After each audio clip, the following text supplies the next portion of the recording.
और वहीं लालू प्रसाद की बेटी रोहिणी आचार्य ने एक बार फिर से पोस्ट कर अपनों पर ही सवाल खड़े कर दिए। रोहिणी ने किसी का नाम तो नहीं लिया, लेकिन ये कह दिया कि महान विरासत को मिटाने के लिए अपने ही काफी हैं। रोहिणी के इस पर बयान पर किस तरीके से पॉलिटिक्स आई है, दिखाते हैं आपको इस खास रिपोर्ट में।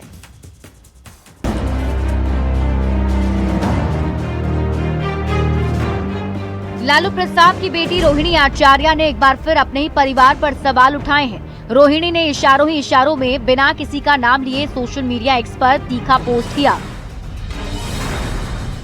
रोहिणी आचार्य ने लिखा, बड़ी शिद्दत से बनाई और खड़ी की गई बड़ी विरासत को तहस नहस करने के लिए परायों की जरूरत नहीं होती। अपने और अपनों के चंद षड्यंत्रकारी नए बने अपने ही काफी होते हैं।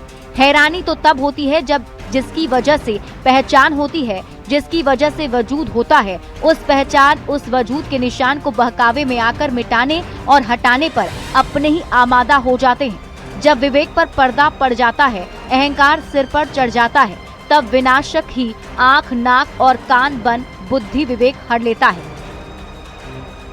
रोहिणी आचार्य ने इस पोस्ट के जरिए किस पर निशाना साधा, सियासी गलियारों में इसकी खूब चर्चा हो रही है। रोहिणी के इस पोस्ट पर पॉलिटिक्स भी हाई है। ये उनके परिवार का विषय है, उनके दल का विषय है। दल परिवार को लेकर बहन बेटी होने के नाते उनकी चिंताएं स्वाभाविक हैं। किसी के परिवार में बिखराव हो तो उस पर हम खुशी नहीं मना सकते, भाजपा मना सकती है। समाज तोड़ना, घर तोड़ना, राष्ट्र तोड़ना ही तो उनका अंतिम काम है। इसलिए हम तो यही चाहेंगे कि आज लालू परिवार में जो स्थितियां दिख रही हैं वो स्थितियां न रहें। आज आरजेडी का असली चेहरा उनके अपने ही लोग बेनकाब कर रहे हैं।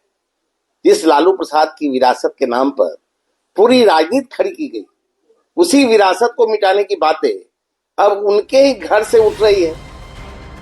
बिहार चुनाव नतीजों के बाद लालू परिवार में विवाद सबके सामने आया। लालू प्रसाद की बेटी रोहिणी आचार्य इतनी आहत हुई कि उन्होंने राजनीति और परिवार दोनों से नाता तोड़ लिया है।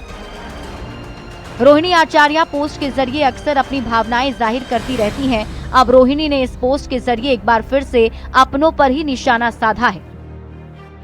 न्यूज़ 18 के लिए पटना से अमित कुमार के साथ शैलेंद्र कुमार की रिपोर्ट।